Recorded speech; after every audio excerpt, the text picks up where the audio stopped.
बात है कि गुरु ब्रह्मा है, गुरु विष्णु है, गुरु ही शंकर है और गुरु ही साक्षात परत ब्रह्मा है। इन सद्गुरु को मैं हृदय से प्रणाम करती हूँ। गुरु की कृपा हमारे अज्ञान को दूर करती है और हमें आनंद और मोक्ष का मार्ग दिखाती है। इसीलिए गुरु द्वारा दिखाए गए अपार मूल्य और पाठों के लिए उनका सम्मान और आभार व्यक्त करना महत्वपूर्ण है। यह दिन हमारे जीवन में गुरुओं के महत्व और उनके प्रति श्रद्धा व्यक्त करने का अवसर देता है। गुरु वह होते हैं जो हमें अज्ञानता के अंधेरे से ज्ञान के प्रकाश की ओर ले जाते हैं। वह हमारे मार्गदर्शक, शिक्षक और आध्यात्मिक पथ प्रदर्शक होते हैं।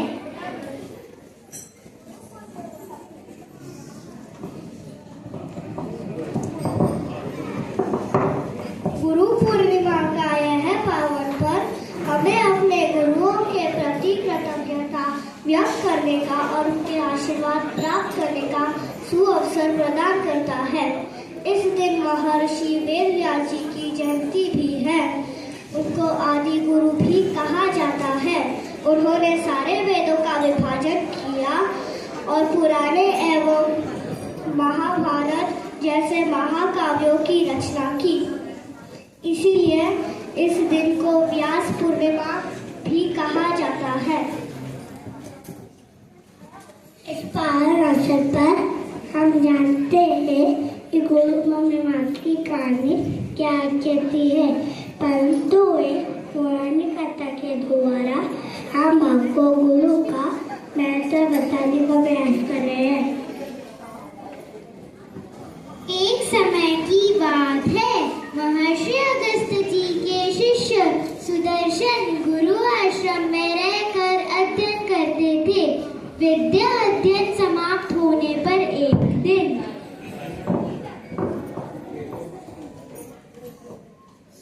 बेटा, तुम्हारा अध्ययन खत्म हुआ, अब तुम विदा हो सकते हो। गुरुदेव, विद्यायन के बाद गुरुजी को गुरु दक्षिणा देनी चाहिए, अतः आपको आज्ञा करें। बेटा, तुमने मेरी बहुत सेवा की है, सेवा से बढ़कर कोई भी गुरु दक्षिणा नहीं, अतः जाओ सुखपूर्वक रहो। गुरुदेव, बिना गुरु दक्षिणा दिए शिष्य को विद्या फलीभूत नहीं होती। सेवा तो मेरा धर्म ही है। अब किसी अत्यंत प्रिय वस्तु क्या है, आज्ञा अवश्य करें। गुरुजी ने देखा कि शुद्ध निष्ठावान शिष्य मिला है, उसकी परीक्षा लेनी चाहिए। अच्छा, देना ही चाहते हो तो गुरु दक्षिणा में सीताराम जी को साक्षात ला दो।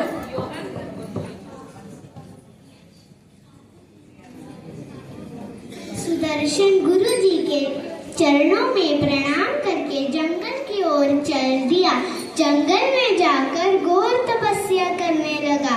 वह पूरे मन एवं हृदय से गुरु मंत्र के जाप, भगवान नाम के कीर्तन एवं ध्यान में तल्लीन होकर रहने लगा। जैसे जैसे समय बीतता गया, सुदर्शन के धैर्य, समता और गुरु वचन के प्रति निष्ठा और अधिकता में बढ़ोतरी हो गई। कुछ समय पश्चात भगवान माँ सीता सहित वहां पहुंचे जहां सुदर्शन ध्यान में तल्लीन होकर बैठा था। प्रभु ने आकर उसके शरीर को हिला डाला, पर उसको कोई होश नहीं था। तब राम जी ने उसके हृदय में चतुर्भुज रूप दिखाया और तब उसने झट से आंखें खोल दी और श्री राम को दंडवत प्रणाम किया।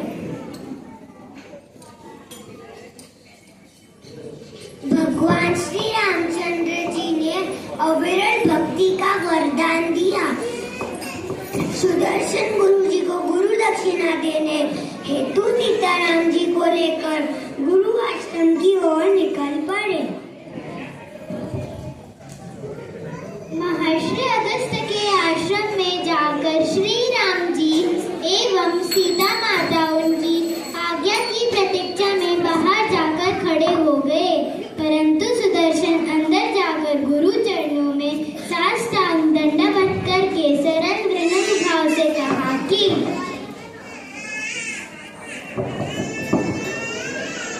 हे गुरुदेव, मैं गुरु दक्षिणा देने आया हूँ। राम सीता जी द्वार पर खड़े आपकी आज्ञा की प्रतीक्षा कर रहे हैं। गुरुजी ने उन्होंने शिष्य को गले लगाया और पूर्ण गुरु कृपा का अमृत को शिष्य के हृदय में उड़ेल दिया। अगस्त्य जी सुदर्शन को साथ लेकर बाहर आए और श्री रामचंद्र जी और माता सीता का स्वागत पूजन किया।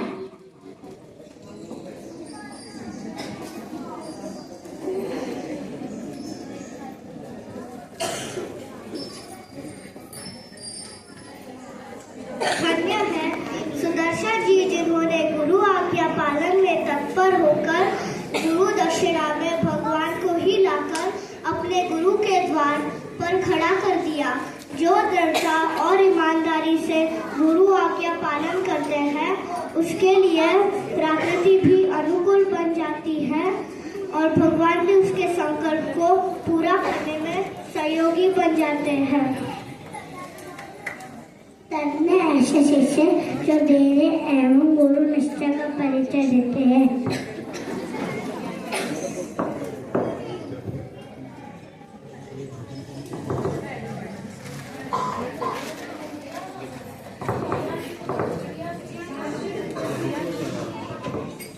अच्छे गुरु के बिना शिष्य सफल नहीं हो सकता और अच्छे शिष्य के बिना